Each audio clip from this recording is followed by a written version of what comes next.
यह धरती लगभग 450 करोड़ साल पुरानी है और मानवों का अस्तित्व लगभग लाखों साल पहले इस धरती पर प्रारंभ हुआ।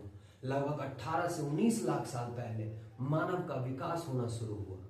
लगभग 8 लाख साल पहले मानवों ने प्रथम बार आग जलाना प्रारंभ किया। तो यह सारी चीजें मैं आप लोगों को क्यों बता रहा हूं, क्योंकि आज हम शुरू करने वाले हैं इंग्लिश लिटरेचर। इंग्लिश लिटरेचर की क्लास आज से प्रारंभ होने जा रही है। So hello everyone, welcome to creative English classes. तो आज हम शुरू करने जा रहे हैं हिस्ट्री ऑफ इंग्लिश लिटरेचर। तो जैसा कि हमने प्रारंभ किया कि मानवों का अस्तित्व लाखों साल पहले से है इस धरती पर, तो हिस्ट्री ऑफ इंग्लिश लिटरेचर क्या यह नया है? क्या भारत का इतिहास, इंग्लिश का इतिहास, हिस्ट्री का इतिहास या किसी भी सब्जेक्ट का इतिहास, क्या यह नया है या सदियों पुराना है? तो आज इसी के बारे में चर्चा करेंगे। खासकर चर्चा करेंगे इंग्लिश लिटरेचर के बारे में कि इंग्लिश लिटरेचर का इतिहास, इंग्लिश लिटरेचर का हिस्ट्री कैसे डेवलप हुआ, कैसे आया अस्तित्व में। इसी के बारे में हम चर्चा करेंगे, तो बने रहिए हमारे साथ। तो चलिए शुरू करते हैं हिस्ट्री ऑफ इंग्लिश लिटरेचर। तो मानव इस धरती पर लाखों सालों से रहते आ रहे हैं। पहले ना कोई भाषा था, ना ही कोई सभ्यता थी, बस मानव जीते जा रहे थे, जीते जा रहे थे। लोग कबीले में रहते थे, लोग अलग अलग जगह जंगलों में रहते थे, घास फूस खाते थे, कंदमूल खाते थे, खाते पीते मर जाते थे। लेकिन धीरे धीरे डेवलपमेंट हुआ, विकास हुआ, मानव को बुद्धि आती गई, नॉलेज आते गया, तब जाके धीरे धीरे जो है उनको सोचने समझने की शक्ति आती गई कि क्या करना है, क्या नहीं करना है, कैसे खाना है, जीवन कैसे जीना है। तो इसी के क्रम में आगे बढ़ते हुए हिस्ट्री ऑफ इंग्लिश लिटरेचर के बारे में आज हम आप लोगों को बताएंगे कि इतिहास, इंग्लिश लिटरेचर का इतिहास, जैसे हिंदी साहित्य का इतिहास होता है, हिस्ट्री का इतिहास का भी अपना इतिहास होता है, उसी तरीके से इंग्लिश लिटरेचर का इतिहास कैसा था, कैसे प्रारंभ हुआ, इसके बारे में हम चर्चा करेंगे। तो जरा सोचिए कि इंग्लिश लिटरेचर यानी एक भाषा है। इंग्लिश लिटरेचर का जो हमारा जो सब्जेक्ट है वह क्या है, कैसे अस्तित्व में आया होगा। तो जैसे हिंदी, अभी मैं आप लोगों से हिंदी में बात कर रहा हूँ, तो हिंदी अभी भाषा है हमारी, मैं आप लोगों से हिंदी में कनेक्ट हो रहा हूँ। उसी तरीके से जो इंग्लिश लिटरेचर का जो भाषा है, इंग्लिश जो भाषा हम लोग बोलते हैं, वो भाषा भी सदियों पुरानी रही होगी। लेकिन कितनी पुरानी रही थी ये भाषा, कैसे डेवलपमेंट हुआ था, कैसे जो है स्टोरीज लिखी गई थी, कैसे पोएम्स लिखे गए थे, कैसे इसका डेवलपमेंट हुआ, इन सभी चीज़ों के बारे में आज हम जानेंगे। तो चलिए प्रारंभ करते हैं।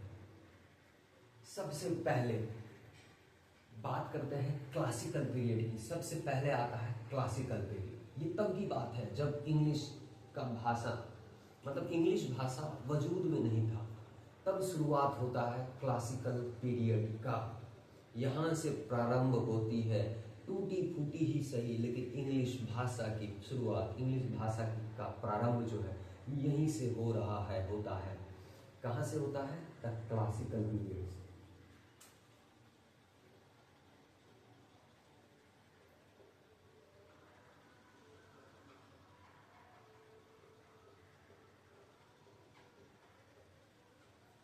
क्लासिकल पीरियड को 1200 बीसी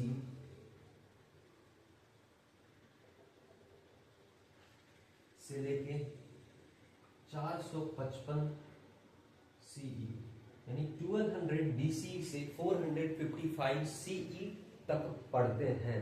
अब ये बीसी क्या है और सीई क्या है, चलिए इसके बारे में जानते हैं। बीसी बिफोर कॉमन इरा, बिफोर कॉमन इरा, या फिर बिफोर क्रिश्चियन इरा, यानी जो जीसस क्राइस्ट थे उनके जन्म से पहले के काल को कहते हैं बीसी, बिफोर कॉमन इरा, और सीई यानी जीसस क्राइस्ट के जन्म के बाद के समय को कहते हैं कॉमन इरा और क्रिश्चियन इरा। ठीक है, ये बात समझ में आया। सीई का दूसरा नाम है एडी, एनो डोमिनी। सी का दूसरा नाम है ईडी, ईडी भी इसको हम कह सकते हैं, ठीक है। तो द क्लासिकल पीरियड शुरू होता है, कहां से शुरू होगा? 1200 बीसी, यानी जीसस क्राइस्ट के जन्म से 1200 साल पहले पीछे चले जाइए, तो वहां से द क्लासिकल इरा की शुरुआत होती है और चलता है कहां तक? 455 सीई तक। तो बात करते हैं इसमें क्या क्या हुआ था। इसको 4 फेज में बांटेंगे। पहला फेज दी होमरिक और हीरोइक पीरियड 1200 बीसी से 800 BC तक, 1200 BC to 800 BC. That period was called the Homeric or Heroic period, from 1200 BC to 800 BC. Second phase is the classical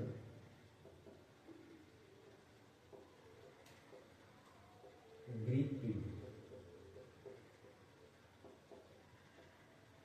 from 800 BC to 200 BC. Third one is the classical Roman period,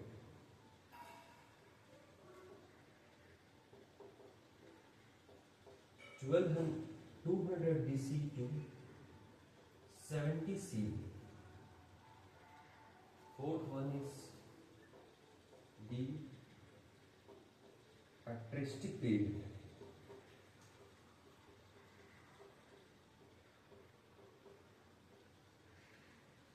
70 CE to 455 CE. सबसे पहले आता है the classical period, जो शुरुआत होता है 1200 BC से। इस समय लिटरेचर शुरुआती दौर में था, प्रारंभ में था, मतलब शुरुआत से भी पहले समझिए। इस समय कुछ और ही लेवल का भाषा चलता था, मतलब पहले भाषा था ही नहीं। पहले अलग अलग कबीले, अलग अलग जगह के लोग, अलग अलग समूह के लोग, समुदाय के लोग कुछ अलग अलग प्रकार से कम्युनिकेशन करते थे, एक दूसरे से बातचीत करने की कोशिश करते थे। तो वो कहीं ना कहीं एक प्रकार था, इंग्लिश का एक प्रकार था, इंग्लिश का शुरुआती दौर था। इंग्लिश शुरू होने से पहले की दौर थी जो मिलता जुलता था, वहां से हम प्रारंभ मानते हैं। शुरुआत से भी पहले द क्लासिकल पीरियड, जिसमें पहला आता है द होमरिक और हीरोइक पीरियड, जो from 1200 BC to 800 BC. Second one is the classical Greek period, from 800 BC to 200 BC. Third one is the classical Roman period, from 200 BC to 70 CE. And fourth one is the patristic period, from 70 CE to 455 CE. So that's all 4 period is related to the classical period. इसके बारे में deep में, हर एक period के बारे में deep में हर एक क्लास में अलग अलग से पढ़ेंगे। तो अभी बात करते हैं सीक्वेंस का, अभी बात करते हैं सिर्फ हिस्ट्री ऑफ इंग्लिश लिटरेचर। अब नेक्स्ट पढ़ेंगे कौन सा पीरियड? नेक्स्ट आएगा ओल्ड इंग्लिश पीरियड। इसके बाद आता है ओल्ड इंग्लिश पीरियड, जहां से माना जाता है कि प्रारंभ, रियली इंग्लिश लिटरेचर का प्रारंभ हो रहा है। कहाँ से? ओल्ड इंग्लिश पीरियड का। और जो ज़्यादातर जो कॉम्पिटिशन्स है, बीपीएससी तैयारी हुआ और भी सारे कॉम्पिटिशन, कॉम्पिटेटिव जो एग्ज़ाम है, उसमें ज़्यादातर सवाल जो है आते हैं कहाँ से? ओल्ड इंग्लिश पीरियड से शुरुआत होता है, वहाँ से सवाल आने शुरू होते हैं। रोमांटिक पीरियड, विक्टोरियन पीरियड, इस सारे पीरियड से सवाल आते हैं। इससे बहुत कम ही सवाल आते हैं, लेकिन ये भी बहुत ही ज़्यादा इम्पोर्टेंट है, ये समझना बहुत ज़रूरी है।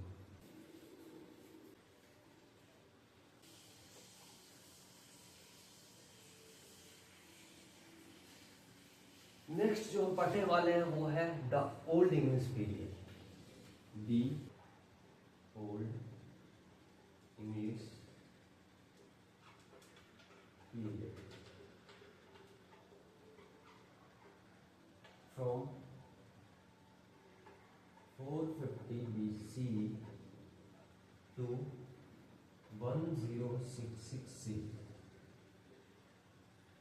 इसको इसका एक दूसरा नाम भी है एंग्लो सैक्सन पीरियड।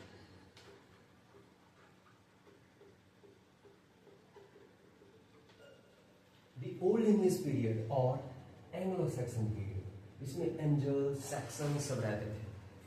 यहाँ कम्युनिटी वगैरह था, एंजल्स लोग अलग रहते थे, सैक्सन्स अलग रहते थे, जूट्स अलग रहते थे, सब अलग अलग कम्युनिटी के लोग रहते थे। और यहाँ पर डेवलपमेंट कैसे होता है लिटरेचर का, इसके बारे में भी डीप में बाद में पढ़ेंगे। तो ये बात करें इसका टाइम पीरियड का, तो from 400 CE to 1066 CE। Third one is the middle English period.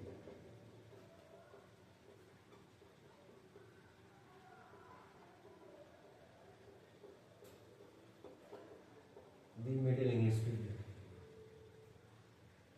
from 1066 CE to 1500 CE।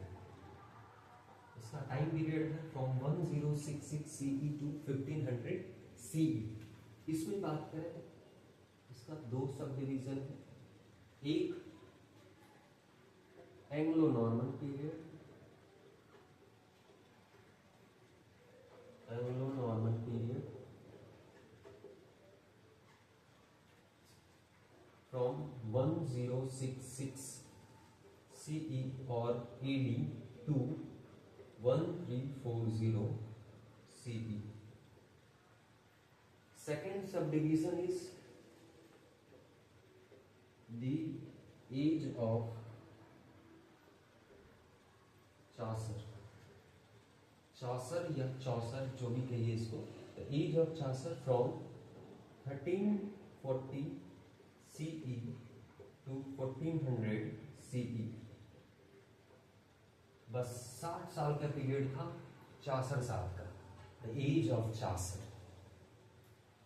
इसको फादर ऑफ इंग्लिश लिटरेचर भी कहते हैं, चौसर साहब को कहते हैं फादर ऑफ इंग्लिश लिटरेचर।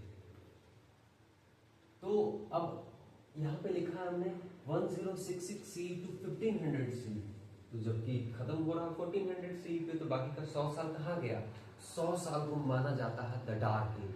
उसमें क्या हुआ नहीं हुआ किसी को कुछ नहीं पता। इंग्लिश लिटरेचर का कोई प्रमाण, मतलब हम खोजते कैसे, कहाँ से पता चलता है कि ये सब इतने साल में ये हुआ था वो हुआ था।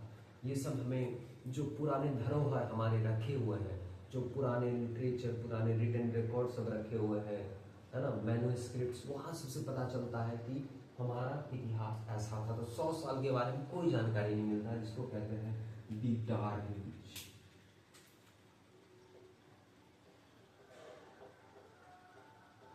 दी डार्क एज ये था 1400 टू 1300, 100 ईयर्स का। देखिए, the Old English period from 450 CE to 1066 CE, that this period is also called Anglo-Saxon period. Next is the Middle English period from 1066 CE to 1500 CE. This period is divided into two parts: Anglo-Norman period and the age of Chaucer. Anglo-Norman period, the period was started from 1066 CE to 1340 CE, and the age of Chaucer was started from 1340 CE to 1400 CE. This period is called as the age of Chaucer. And the next is the Dark Age. This is, we don't know anything about this age, the Dark Age. And the next will be, the Renaissance period. So I'm going to write over here the Renaissance period. So our fourth one is the Renaissance period.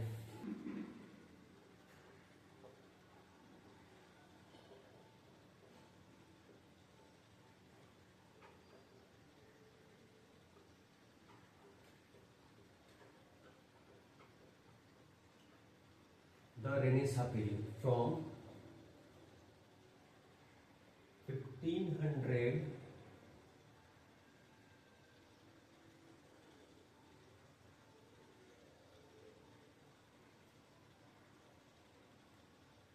1500 to from 1500 to 1660 CE और AD the renaissance period, पुनर्जागरण का काल, पुनर्जागरण होगा। हर एक topic के बारे में डिटेल्स में हर एक अलग अलग क्लास में पढ़ेंगे, इसीलिए टेंशन नहीं लेना है। अभी बस हम लोगों को सीक्वेंस पढ़ना है कि हिस्ट्री ऑफ इंग्लिश लिटरेचर किस सीक्वेंस में आता है, क्योंकि इससे भी बहुत सारे सवाल आते हैं। तो यह जानना जरूरी है, बहुत ज़्यादा जरूरी है, एक स्टेप बाय स्टेप में। सो द रेनेसा पीरियड, ये भी सब डिवाइड होगा 4 पार्ट्स में। रेनेसा पीरियड में पहला आता है the Elizabethan age, the Elizabethan as.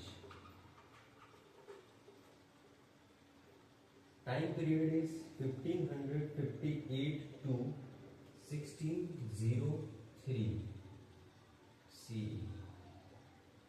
Common Ira.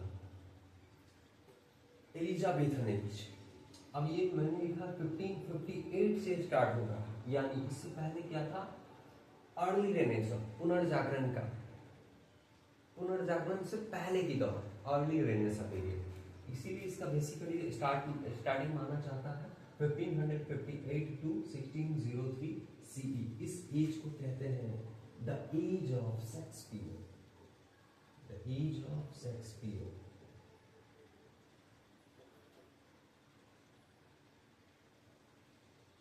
Board of Avon, इनका दूसरा नाम क्या दिया गया है शेक्सपियर का, द बार्ड ऑफ एवन। इनके बारे में डिटेल्स में पढ़ेंगे 3-4 क्लास में फुर्सत से, टेंशन लेने वाली कोई बात नहीं। दूसरा the Jacobean as,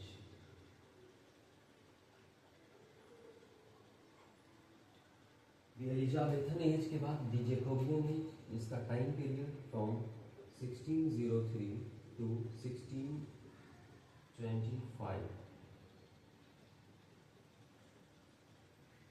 Jacobian age को का दूसरा नाम है the age of dawn, age of dawn, इसको डॉन का काल भी कहा जाता है। तीसरा subdivision the renaissance period है द कैरोलिन एज,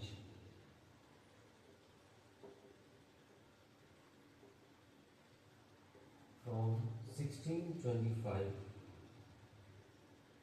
to 1649। इसको कहा जाता है द एज ऑफ मिल्टन, इसको मिल्टन का काल भी कहा जाता है। ये जॉन मिल्टन थे, कौन थे, क्या क्या लिखा था, सभी के बारे में मैंने बताया ना, हर एक क्लास में अलग अलग से पढ़ेंगे एकदम डीप में, डिटेल्स में। And the next one is the Commonwealth period,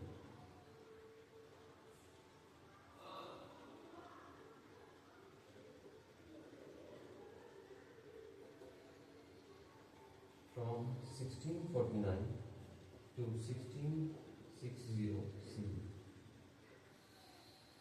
the Commonwealth period।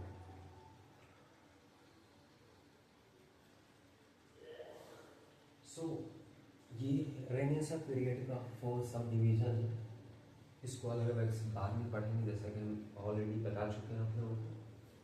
Next 5th आता है the new classical period.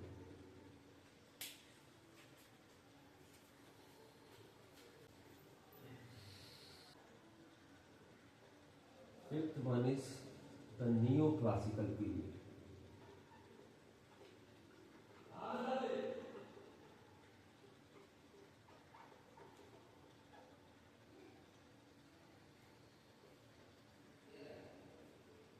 From 1660 to 1798 CE। The new classical period has also divided into some subdivision. Let's see how many subdivisions are there? First one is the Restoration Age. The Restoration Age from 1660 to 1700.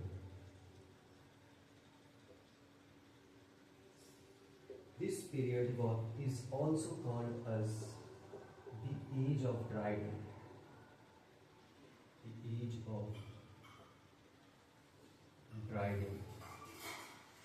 Second one is the Augustan Age.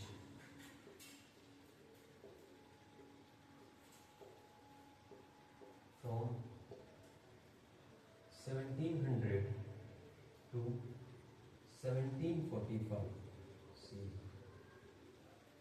this age is also called as the Age of Pope. Alexander Pope. Here we will study about Alexander Pope. Third one is the Age of Sensibility.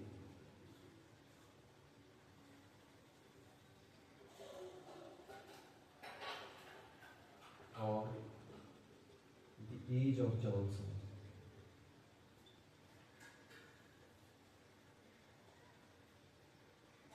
From 1745 to 1798. See. So there are total 3 subdivisions in this topic, the Neoclassical period, that is started from 1660 CE to 1798 CE. Next we will study about the Romantic period. Sixth one is the Romantic period.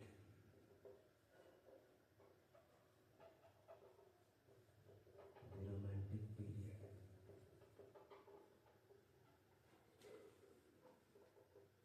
(1798 to 1837 CE). The Romantic period, it is the period of feelings and emotions. It is the period of love. It is a period of connection between the nature and humans. So इस period में, the romantic period में poets ने nature के प्रति अपना feelings, प्रेम के प्रति feelings, spirituality, ये सब के बारे में मेंशन किया है, ये सब के बारे में लिखा है उन्होंने, पोएम्स, पोएट्रीज बनाई है. The romantic period. There is no subdivision of romantic period. Next आते हैं seventh one, the Victorian period.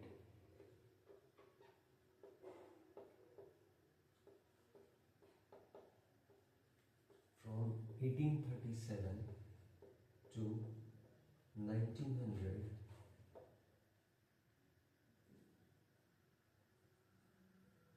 to 1950 CE.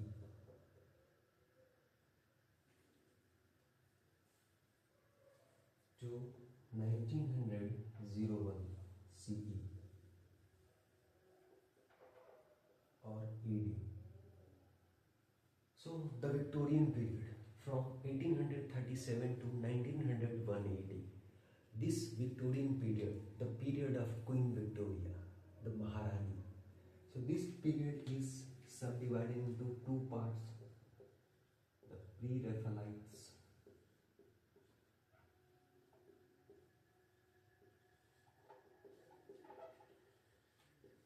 from 1848 to 1860 and the aestheticism and decadence from 1880 to 1901 AD or CE. So the Victorian period is divided into 2 parts. The Pre-Raphaelites from 1848 to 1860 AD and aestheticism and the decadence from 1880 to 1901 CE. ये इसके बाद आता है हमारा the modern period. तो अभी हमने समझा the romantic period, the period of feelings and emotions. इसमें बहुत सारे पोइट्स आते हैं जैसे John Keats, William Wordsworth, ST. Coleridge, etcetera and many more. इसके बारे में डीप में हम आगे अच्छे से पढ़ेंगे। ये मैं ऑलरेडी आप लोगों को बता ही चुका हूँ कि हर एक टॉपिक को डीप से डीप में एकदम पढ़ेंगे। The next is Victorian period from 1837 to 1901 CE. Now, eighth one is the modern period. जैसे अभी हम लोग मॉडर्न हो गए ना, उसी तरीके से द मॉडर्न पीरियड शुरुआत हुआ था ओल्ड इंग्लिश पीरियड से, अब पहुंच रहे हैं हम लोग द मॉडर्न पीरियड पे। The date is from 1901 to 1939 और 1950 AD और CE। मॉडर्न पीरियड में बात करेंगे 1901 से लेके 1950 तक। कहीं कहीं 1939 मेंशन है, कहीं कहीं 1950 मेंशन है, तो 1950 लेके चलेंगे हम। मॉडर्न पीरियड को भी दो पार्ट में सब डिवाइड किया गया है। First one is the Edwardian period,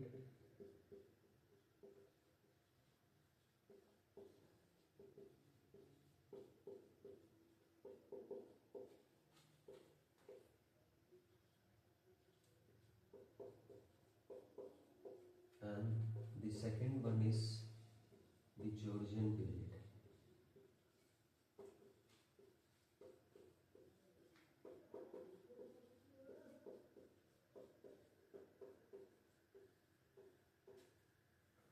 so the modern period इसमें फेमस दो पीरियड में डिवाइड किया गया है, the Edwardian period and the Georgian period. The Edwardian period is from 1901 to 1910 and the Georgian period starts from 1910 to 1936, and the rest is also the modern period, and the last one is the postmodern period.